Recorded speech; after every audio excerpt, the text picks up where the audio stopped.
everyone, and happy Give to Women and Girls Day. So happy to have all of you join us.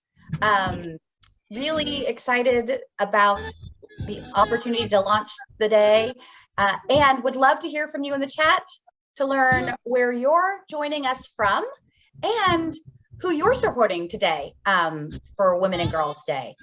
I also want to be sure to thank our partners for this inaugural Give to Women and Girls Day. That would be Giving Tuesday, the Ms. Foundation, Philanos, Philanthropy Together, Pivotal Ventures, the Schusterman Family Philanthropies, United Nations Foundation, Vital Voices, Women's Funding Network, and Women Moving Millions. And so we're excited to have them partner with us in launching today's Give to Women and Girls Day. So again, would love to hear from you, who you are supporting in terms of Give to Women and Girls Day, and how you're engaging in this brand new giving moment. As we get started, I want to introduce our first performer, Isabel Lou.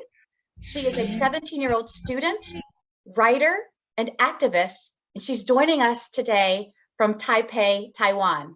And so actually, she's joining us from tomorrow. So we're really, really grateful for her making the time for us. Isabel is passionate about bridging the gender gap in STEM and promoting comprehensive mental and sexual health education in schools.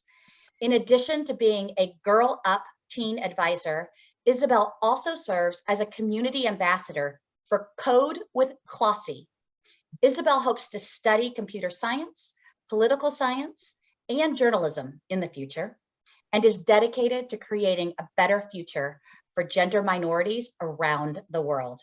A special shout out to one of our anchor partners, the United Nations Foundation, and their Girl Up program. Isabel?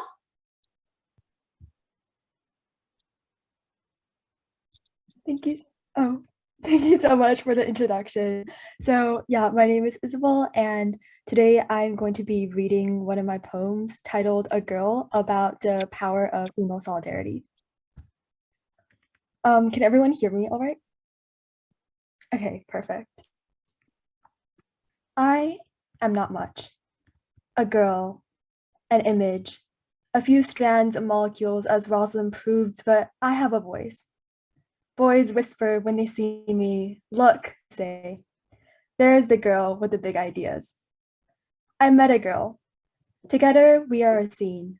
Life-defying, uniting force. I wonder the oceans we would move if we had a stage in the midst of the storm misting. Humble, rising, aspiring to become something, to want everything and to spare nothing. We are future astronauts rocketing women to the moon, and teachers grading papers after hours, and mathematicians and lovers and poets. We are the backbone of society, and don't you forget it. We lift our hands into the sun. 1 drop, 2 drop, 3 drops of sunlight. We will take it.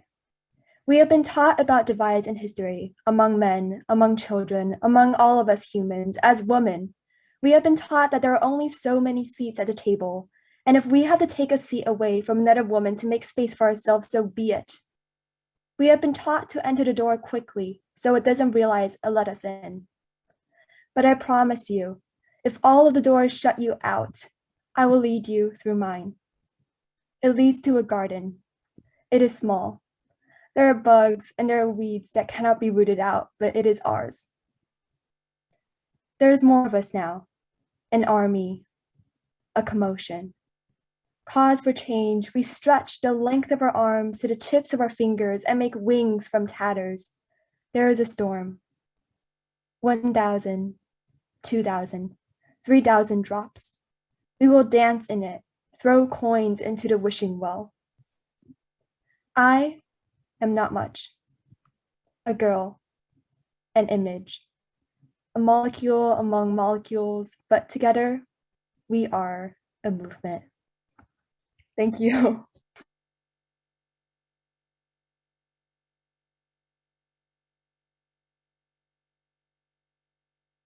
Thank you so much, Isabel. We're all honored to be in your garden, and truly appreciate you, and adding your talents and your gifts to today, and for setting the tone for our time together. I am so excited to hear from the individuals who are sharing with us today. But first, I will share briefly about this new research. Not only is this the inaugural Give to Women and Girls Day, it is also the day we release new data on giving to women and girls organizations, which is our motivation for creating a giving day. So here to celebrate with all of us, thank you again so much. So let's talk about the research. The Women and Girls Index, also known as the WGI, provides the only comprehensive data on charitable organizations dedicated to women and girls in the United States. The WGI tracks the landscape of women's and girls organizations, including the amount of philanthropic support they receive from individuals, foundations, and corporations. Released today, the fourth annual WGI adds data from 2019, which is the most recent year finalized IRS data on charitable organizations is available. This expands the WGI's picture of charitable giving to women and girls from 2012 to 2019 and provides a baseline for giving to these organizations prior to the COVID-19 pandemic, which, as we know, has disproportionately impacted women and girls in numerous ways. The updated WGI contains more than 48,000 charitable organizations, or 3.5% of total registered charitable organizations, and highlights both gaps and growth in philanthropic support for women and girls. Before we dive into the findings, I want to briefly describe how we define women's and girls organizations for the purposes of the WGI. Organizations included in the index are either dedicated to serving primarily women and girls, for example, YWCA and Girls Incorporated, and which are the majority of WGI organizations, they fall into this category. Or collectives of women and girls that serve general philanthropic purposes. Examples of that are junior leagues and women's club. And we know that women's and girls organizations received $7.9 billion in philanthropic support in 2019, a fraction of that received by traditional nonprofit subsectors such as education and health. So this amount made up 1.9% of total charitable giving, a share that remained relatively unchanged from 2018. In addition to this overall picture, the WGI breaks organizations down in categories based on mission. Similar to previous years, reproductive health and family planning organizations, which include groups like Planned Parenthood and the Center for Reproductive Rights, received the greatest amount of philanthropic support among WGI organizations in 2019, at $1.5 billion. Charitable giving to reproductive health and family planning organizations increased by 82.3% from 2012 to 2019. This shows that even before the 2022 Dobbs decision that overturned Roe versus Wade, philanthropic support for these organizations was on the rise.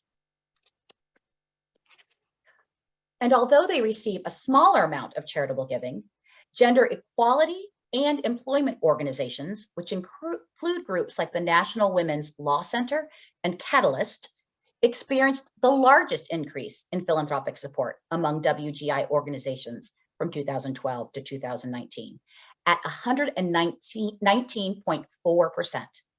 Growing by 11.8% in 2019 alone, these organizations may have benefited from charitable giving in response to the U.S. women's national soccer team winning the World Cup, which spotlighted the gender pay gap, and ongoing support for the Me Too movement could have also boosted charitable giving to gender equality and employment organizations in 2019. In addition to organizations that are primarily managed by professional staff, the WGI also includes organizations in which groups of women volunteers and or donors play a significant role. These organizations are categorized as collectives of women that either serve women and girls, for example, women's funds and foundations, or serve the general population, for example, junior leagues and Impact 100 groups. Collectives of women serving women and girls received greater philanthropic support, nearly $1 billion, and those serving the general population in 2019.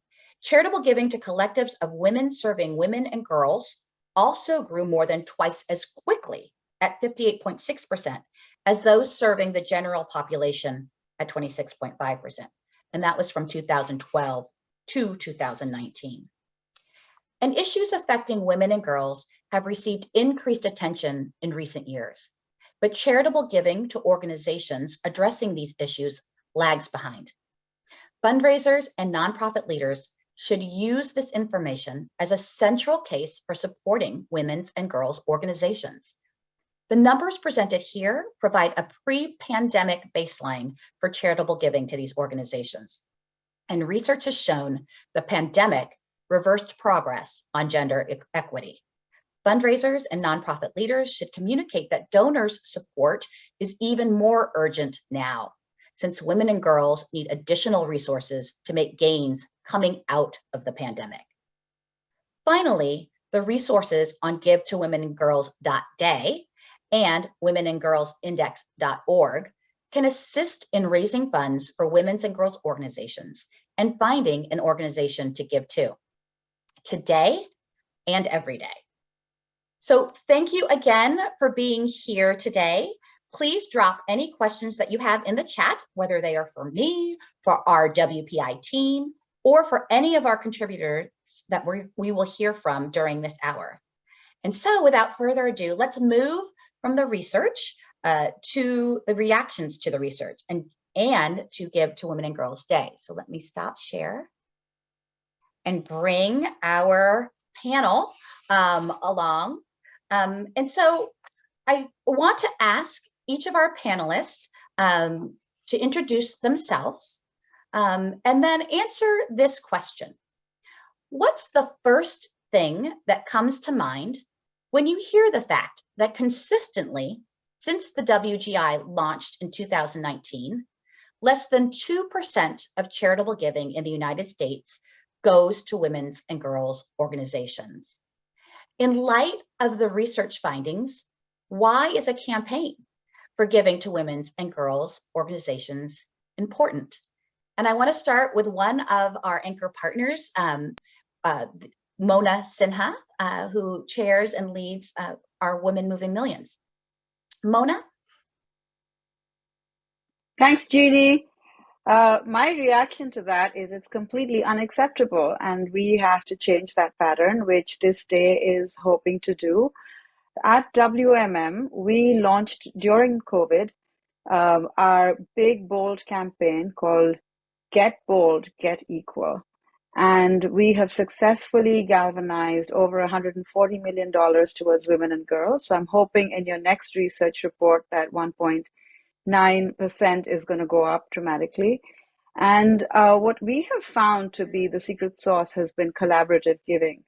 Our members have committed to giving $1 million over 10 years to women and girls, which really pushes the needle in making sure that we can achieve a gender equal world. We do this through a trust-based philanthropy, which is really catching on and I think is vitally important to invest in grassroots women who really not just experience the issues, but find the best solutions. We've also brought a gender justice lens to our giving, so we recognize the impact of what's going on in our world, both in the US and internationally. So with that, I hand it back to you. Thank you, Mona, and thank you for the important, vital work that Women Moving Millions is doing. Next, I'd like to call on Nicole Robinson, who leads YWCA in Metro Chicago. Nicole? Thanks so much, Jeannie. And much like Mona, I'm like, sound the alarm bell. The number has been stagnant way too long. And it is about the money, but it's just as much about the impact. So if I think about coming off the heels of the pandemic, girls are feeling the mental stress more than ever before. They're overexposed to violence. They shrink a little bit when they get in that 5th grade. And there's just, from the She session, we see the economic impact that caregivers have had, the lost income, the lost opportunity. And that puts women and girls at risk. That puts families at risk. So when we underinvest in women and girls, we actually underinvest in the whole family. So we need to think about that. But I'm hopeful. And one of the reasons I'm hopeful because of initiatives like what Mona described. I'm also hopeful because there are more philanthropists who are applying that gender lens. There are more philanthropists providing that equity lens to the work. And at a space like the YWCA, we take those resources and we invest that in programs that unleash the potential of girls, whether it's through something called Tech Girls, which offers STEAM programming, whether it's supporting young parents who are new parents and are trying to find their way, whether it's helping survivors of sexual assault reclaim their power and actually grow and develop despite what challenges they may have faced, or whether it's building the economic equity that communities need to thrive. And we do that through something really special called Breed Love Accelerator that works with Black women entrepreneurs, which are the fastest growing category of entrepreneurs, but the category that is least invested in for growth. So I feel like we have a whole lot of reasons why we need to be investing in women and girls. And I think that I'm hopeful about the community of givers who are ready to do that, whether they use their time and talent to volunteer, because what's great about all those stakeholders we support at the YWCA is we're building communities of resilience so that people feel like they belong. And when they feel like they belong, they can thrive and grow. So those are my initial reactions, Jeannie. I could say more, but that's my initial thoughts. Thank you, Nicole. And it's so important that you uplift belonging, because that's what this is about, and women really connect to that. And grateful to hear all about the innovative ways that YWCA is addressing your mission around racial equity and empowering women. So, Nicole, thank you for being with us today. Would love to hear some insights from Ted Bunch, who was with A Call to Men. We know from our work that it's really important to have men as allies in this space to giving to women and girls. And when there are more men joining us in this, the more we can accomplish. So Ted, please share with us your thoughts and reaction.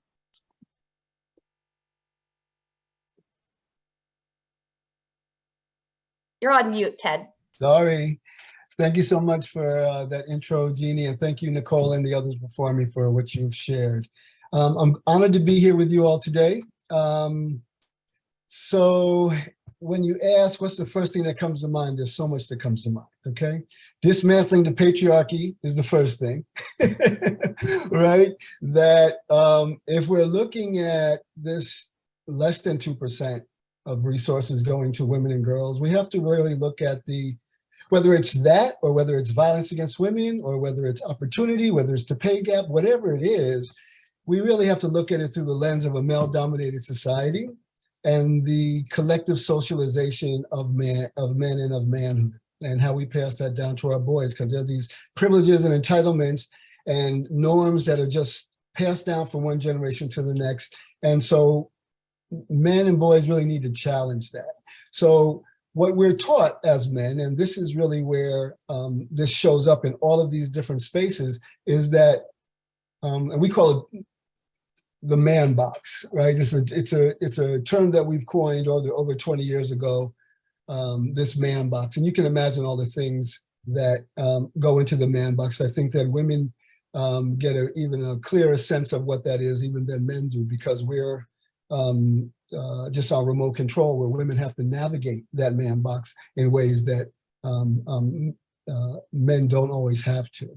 Though it's just as harmful to men, because what it does do is disconnect us from the humanity of ourselves, and also the humanity of women, because what we're taught as men is that women and girls have less value than men and boys. So to have less than 2% of resources going to the efforts and issues and concerns of women and girls, unfortunately, is not surprising when you have a male-dominated society that doesn't value women and girls. So our work at A Call to Men is, our vision is to create a world where all men and boys are loving and respectful, and all women, girls, and those in the margins of the margins are valued and safe. And we do everything we can over the last 20 years now to make sure that that happens. So when we look at, if I could just also say that when we look at this 2%, someone mentioned earlier about the U.S. soccer team and the wonderful success that the U.S. soccer team, women's soccer team, had at getting pay equity for their employees. And it made me think of something, though, because even there you can see how this plays out. So if you look at if you look at basketball, sometimes folks will also say, well, why aren't women basketball players paid at the same rate as male basketball players? And the answer is, well, male basketball players, that game brings in more people. There's more revenue that comes to the league. So that's how they're paid. Well, that's true of women's soccer also, but they're not paid more than the men. They're brought up to what the men are being paid, whereas actually, based on that model, the men should be paid less, right?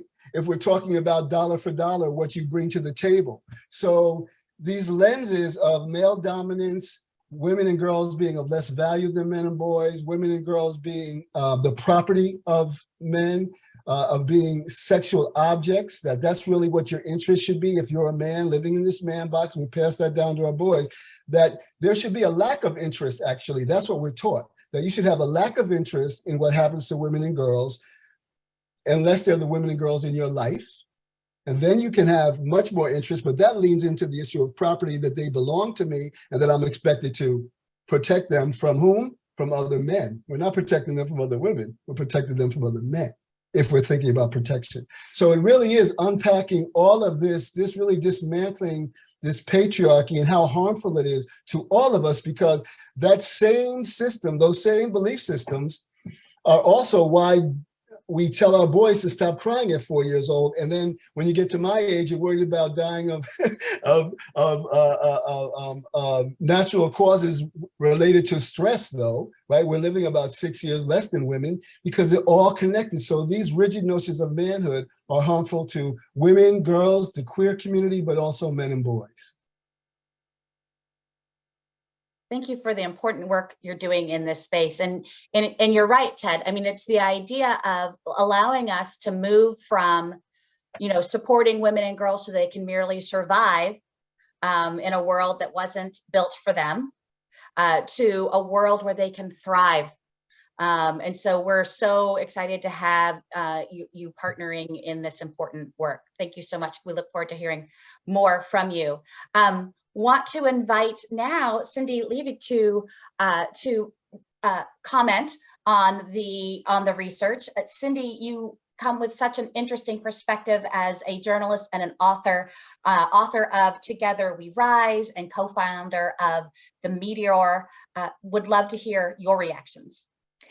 Thank you. My main reaction is that Ted Bunch is an extremely difficult act to follow. That was just really brilliant. And Jeannie, thank you so much for convening all of us today. And it's great to be here with Nicole and Mona as well. I guess it's interesting, when you first asked what's your reaction to this incredibly dismal and, as Mona said, unacceptable data, I have a lot of reactions as somebody who's running a startup, both about what this means, philanthropically. We, for those of you who might not know, at The Meteor, we produce podcasts, newsletters, events. We also have a nonprofit affiliate, the Meteor Fund. one. So I have a lot of reactions, from the point of view of somebody seeking philanthropic support and also seeking investment. But my first reaction was really as a journalist, and I was thinking back to a conversation that I had last year. The Meteor produced a podcast called Because of Anita, which I co-hosted with Salamisha Tillett, who many of you might know. We looked at the 30-year anniversary of Anita Hill's testimony before the Senate Judiciary Committee in 1991 and looked at what has and hasn't changed since then. And one of the questions that Anita herself asked in our interview with her was, that it really troubled her that her testimony had this sort of big cultural impact at the time, but that 30 years later, we hadn't seen that much movement in terms of eradicating violence against women and girls. So Salamisha and I sat down with Tarana Burke, who, as you all know, had founded the Me Too movement in 2006. And we talked to her about, in 2021, and she was talking about how even now her organization is really, asking for donations from people they know. They're obviously not at the point anymore where they're going paycheck to paycheck, but they're not, really seeing the kind of massive philanthropic outpouring that you would expect after a hashtag goes viral. I think the numbers are, if we look back to Me Too going viral in 2017, it was 12 million tweets with that hashtag in the first 24 hours, Tarana said. And she said, and yet we're not, as a culture, stopping and saying, oh my gosh, an alarm bell is ringing. Why aren't we doing more? And so we asked her, well, why do you think there hasn't been enough of a sort of cancer moonshot around gender-based violence in this country? And she said, it's because so many of these issues, and I think all the issues that so many people on this call are concerned about, are seen as individual issues. They are an individual woman's or an individual child's or an individual family's kind of cross to bear. And violence is often seen that way, as opposed to being, a public health crisis, a public policy crisis, something that really does deserve its own so-called cancer moonshot. And so, Jeannie asked the question at the beginning, why is a campaign like this important? And I think it's so important because it helps us position these as big public crises that, we all need to step up to take action on. The way we view, climate, I think we're beginning to understand that can only be solved by major institutional changes. It's not something I'm going to solve just by, recycling every day. And so I think correctly positioning these crises that, that so many women and girls and families and non-binary people face as, institutional and systemic problems, as opposed to just, something sad that happened to an individual woman. I think that is such an important repositioning. As I saw in the chat, somebody put the emoji of a bullseye. I mean, you hit the bullseye. These are not individual issues. This is about community, and women are drawn to that. Women are drawn to this understanding of why philanthropy is important, because so often they are really looking to invest in their community and not just in an individual situation. And so I want to thank all of you for your thoughtful insights and reflections on the research. And we know from our research as women as donors that women are drawn to an expanded definition of philanthropy that reflects all the ways that they engage in generosity. That includes time and talent and treasure, which everyone knows, right? But it also includes testimony, which is how they advocate for a cause. And it includes ties, which is the social networks that they connect with and rally in terms of a cause. And we could also add two additional T's, and that's trust and transparency, as very important to women's philanthropy. And so while dollars do matter when supporting women's and girls' organizations, we know that these other T's are vital to how women demonstrate and show generosity, allowing for many ways that women can make a difference for women and girls. And so I have a final question for all of you, and that's this: what commitments have each of you taken to support women and girls today and every day? And I'll start with you, Mona. So I really believe that what Cindy was talking about is so true, because we have to come from a place of abundance. And it reminds me of something a dear friend, an Indigenous leader, Jade Begay, said when we were talking about climate justice. And she said, what if we reframe and think about the fact that the best and most beautiful future may be ahead of us if we include everybody, and that includes women and girls and non-binary people, in the solutions. So I am committed to finding those solutions and supporting grassroots leaders. And I would make that pledge to all of you to come from a place of abundance and not one of scarcity. I love that. The abundance mindset. So important. And Nicole, what are you doing?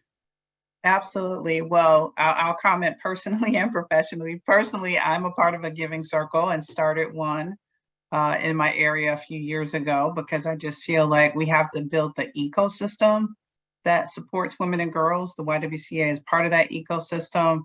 And I really believe on centering on people who are closest to the work. So that's organizers on the ground, that's neighbors who are taking care of neighbors, people who have a sense of what the needs are every day. And at the YWCA, we try to plug into them. The other thing I want to go back to is this idea of communities of resilience. And Isabel, I usually quote Bell Hooks, but I'm going to quote Isabel today, our poet. And she says, if all of the doors shut on you, I will lead you through mine. And I feel like that's what we all need to be doing as a collective. So at the YWCA, we're committed to that. We actually convened a group of former board members, because the YWCA is a 150-year-old organization, started by 13 women, right? So imagine the obstacles they faced 150 years ago, right? We can't even fathom. They probably couldn't imagine where we would be now today as we advocate for more.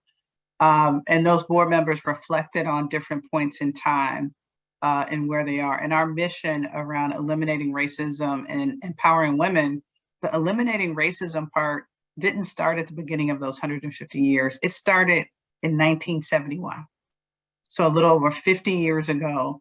And it was a group of Black women in Chicago who got together and said that we will never get health equity, education equity, workplace equity. We will never get those things until we deal with racism.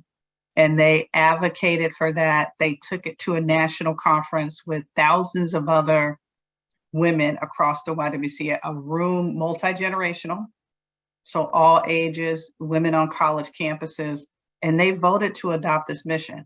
And here we are in 2022, actually debating the same thing that they debated. So I'm committed to lifting up that history and actually having a call to action that we reignite, we re-engage and bring women together, because it's the women who have been solving the problems all along. Ted, thank you.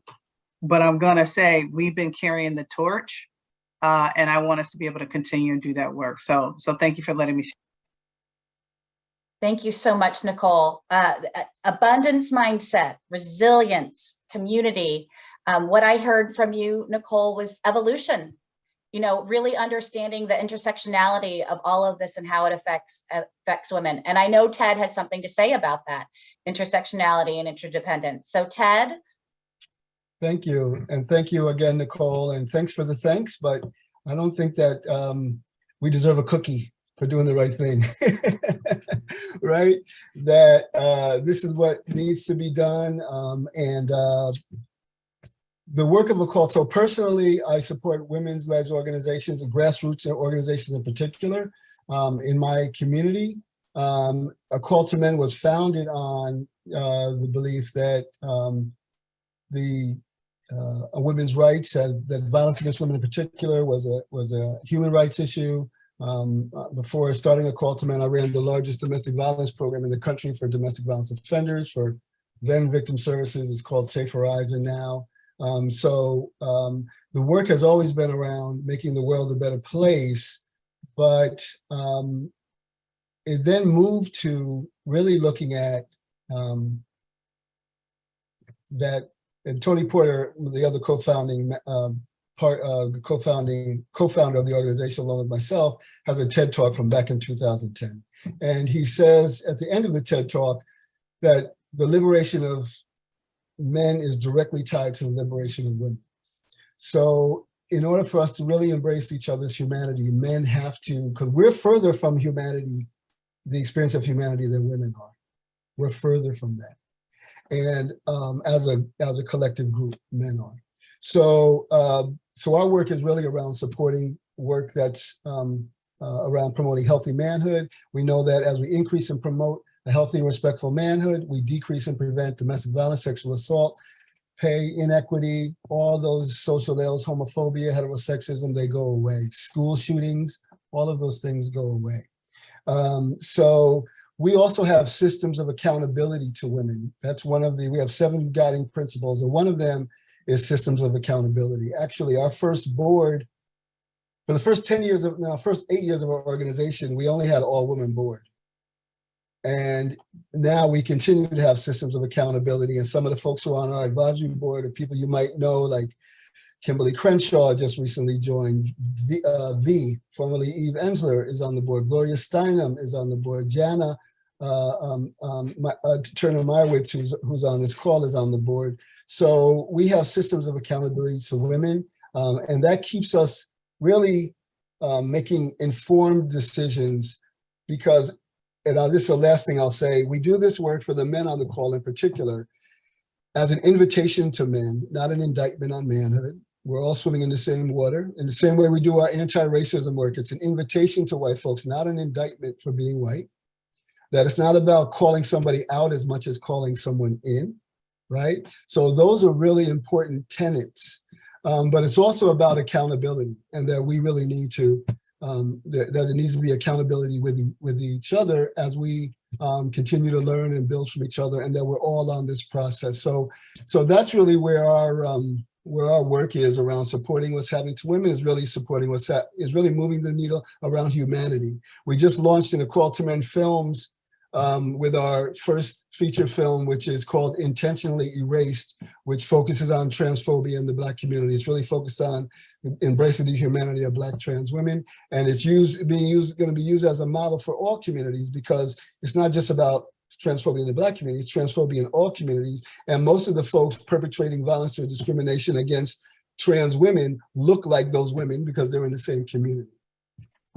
Yeah, thank you so much for that. Accountability is so important. And I think accountability speaks to what I shared earlier about the importance of trust and transparency, and how women engage in philanthropy and see philanthropy. And that's so important. And I loved how you framed this as an invitation, a calling in, and an understanding, as you said at the start of your remarks, that women's rights are human rights. And that we need to do this all together. We have to be all in. Thank you so much for that, Ted. Cindy, what do you have to say about all this? Thank you, Jeannie. To your question of what are we doing at the Meteor to try to further, progress here, I think like one thing I would add is that we're really trying to practice inclusive decision making. And in some ways, like I've been sort of surprised at some of the forms that has taken, but it's made us such I think, a stronger organization. I'll give you an example. Going back to, the very first ideas meetings we had with our collective of journalists and filmmakers. We had one of our first ideas meetings in Gloria Steinem's living room, actually, which was kind of a thrill. Of course, she, being Gloria, sat on the floor and refused to even take one of the nicer chairs. It was really an incredible, moment. But I expected that what we would talk about, because the subject was what would a new media organization focused on gender equity and gender justice and racial justice look like, I expected that we'd talk a lot about the topics that we would cover. We should, make sure that we're creating storytelling and podcasts around this issue and that issue. And we did talk about that, and that was really important. But one of the things that came through loud and clear from the very beginning, from all of the fantastic journalists in our collective, was that they wanted and currently were not able at their existing media organizations to be part of business decisions, to be part of deciding which advertisers, are we going to work with and which are we not? How are we going to decide who to hire, not just sort of for the editorial roles, but if we're throwing an event, who's the production team? And one of the reasons that we've been able to assemble a really great, I think, kind of best in class team is because we're able to, and I mean, we honestly have to, for the success of our company, really involve everybody in those decisions. So to give you, one example, our weekly podcast, which I'm pretty sure some of the folks on this call have been guests on, is called Undistracted. It's hosted by Brittany Packnett Cunningham, who's a writer and a commentator on MSNBC. She's an executive producer of the show. And what that means is that not only is she really creating the show as, she feels it should be, and what kinds of issues get talked about and who the guests are, but she's also deciding who do we accept as advertisers on the show? What kind of financial support do we want? Are we going to be on Spotify when they're going through their Joe Rogan moment? She made the decision to take us off Spotify as a result of that, which was a really I think powerful decision that was embraced by our audience, but not one that would have been easy to make at a larger, more kind of traditional media company. And so it's been, I think, certainly gratifying for me. I know it makes us a stronger organization, but I think, when sometimes when people hear about, media organizations, it's easy to, judge them just on the basis of what they're putting out in the world. But I think how they function behind the scenes for us has been just as important. So, I noticed, Gina, you're taking a word from what everybody is saying, and I guess it would be decision making for us. Well, I would share many words from what you just shared with us, which would be inclusive decision making, intentionality, and being really strategic. And it all speaks to that idea and that theme that we're talking about today, is that the need to be all in. And so how are we approaching this issue from all angles and pulling all the levers to make this happen? So abundance mindset, systems of accountability, communities of resilience, inclusive decision-making, all of that is what's going to help us move beyond the 2%. And so it's already the afternoon of this inaugural Give to Women and Girls Day, but we can all still participate, because again, we're hoping that this is not just a moment, and that you're able to use this conversation that we just had as inspiration, and certainly the data and the research from the WGI to help inform your work and how you want to engage to increase giving to women and girls. Some simple steps that you can include to celebrate Give to Women and Girls Day is to share about hashtag Give to Women and Girls Day with your networks. Share the website that we have created that has content for donors, fundraisers, and anyone interested in learning more about women's and girls' causes. The URL is GiveToWomenAndGirls.Day, and we will drop that in the chat as well. The other thing that we can do together, fundraise. Fundraise using the toolkit on that website. There is all sorts of content ready-made for social media, emails, newsletters, etc. And then follow WPI on social media if you don't already, and help spread the word by sharing our posts. WP is on Facebook, Twitter, Instagram, and LinkedIn, and we'll drop those links in the chat for you as well. And I would also encourage all of you to follow our anchor partners in this Give to Women and Girls Day. Another thing we can do, report back. Report back if you have any success stories. It's really important for us to share our successes and lift up this abundance mindset and share with each other all the wonderful things that are happening in this space.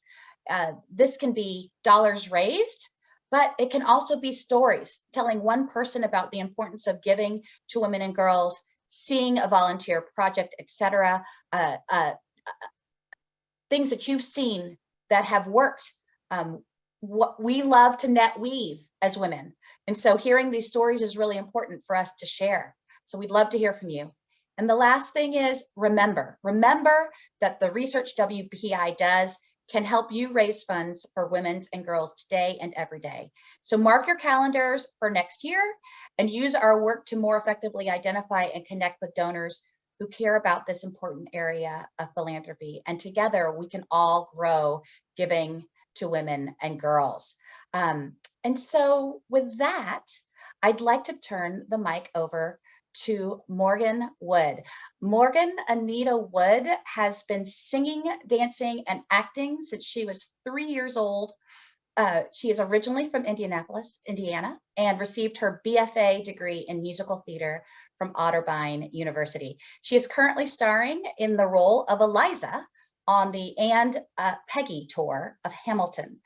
And so I just want to say that while Alexander Hamilton gets a lot of attention in history, the final song of the show reminds us that we may never have known his story if not for Eliza.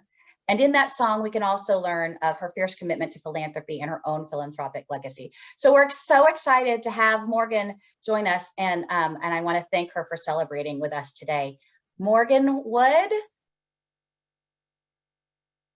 Oh, you're on mute. Hello. Yes. Sorry. I've been trying to be sneaky about it, but my hands still get in the frame. Thank you all so much for having me today. It's been so incredible just listening to all of the amazing work that's being done that will be done. And yes, thank you for having me. I thought there probably could not be a more appropriate song to sing to end this event than Roar by Katy Perry. And I might be a little bit biased because I am a Leo and a lioness in myself, but so is Eliza. So I just felt like it all kind of lined up. So I have the sound here. Let me know if you have any trouble hearing it, but it should be okay. And thank you again for having me today.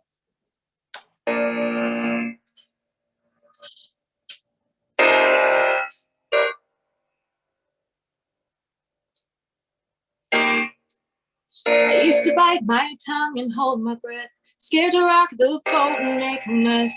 So I said quietly, agreed politely. I guess that I forgot I had a choice. You let me push me past the breaking point. I stood for nothing, so I fell for everything. You held me down, but I got up. Already brushing off the dust. You hear my voice, you hear that sound, like thunder gonna shake the ground. You held me down, but I got up. Get ready, cause I've had enough. I've seen it all, I've seen it now. I've got the eye of the tiger, a fighter, dancing through the fire. Cause I am a champion, and you're gonna hear me roar louder, louder than a lion. Cause I am a champion, and you're gonna hear me roar.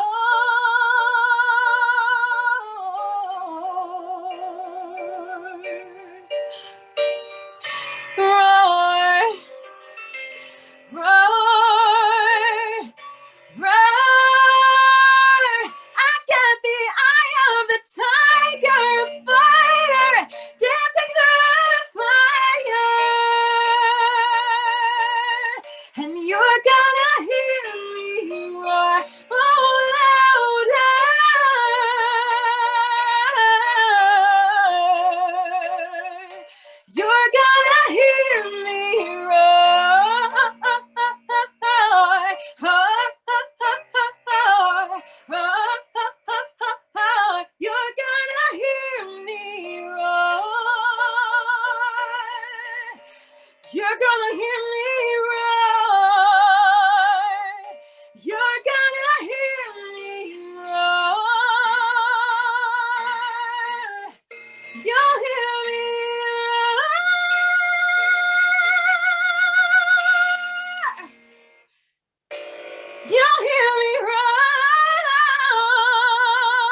much. Brava.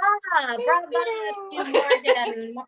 Thank you for joining us. Thank you for adding your voice and your fire and your roar to inspire all of us today. And I want to thank all of you so much for celebrating with us. I couldn't ask for a better way to end this important conversation and to celebrate this day.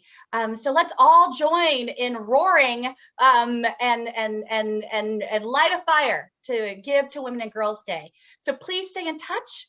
Tell us what you did on Give to Women and Girls Day and share on social media as well. I want to wish all of you a wonderful rest of your day, and keep an eye out for a follow-up note that will have links to the research and to a recording of this session in case you'd like to share with anyone who couldn't join today. Thank you so much, Isabel, Mona, Nicole, Ted, Cindy, and Morgan for celebrating with us today. And make sure if the Ann Peggy tour comes through your town, go get a ticket. So, Thank you for having me. Amazing thanks, event. everyone. Have a great day. Happy Give to Women and Girls Day.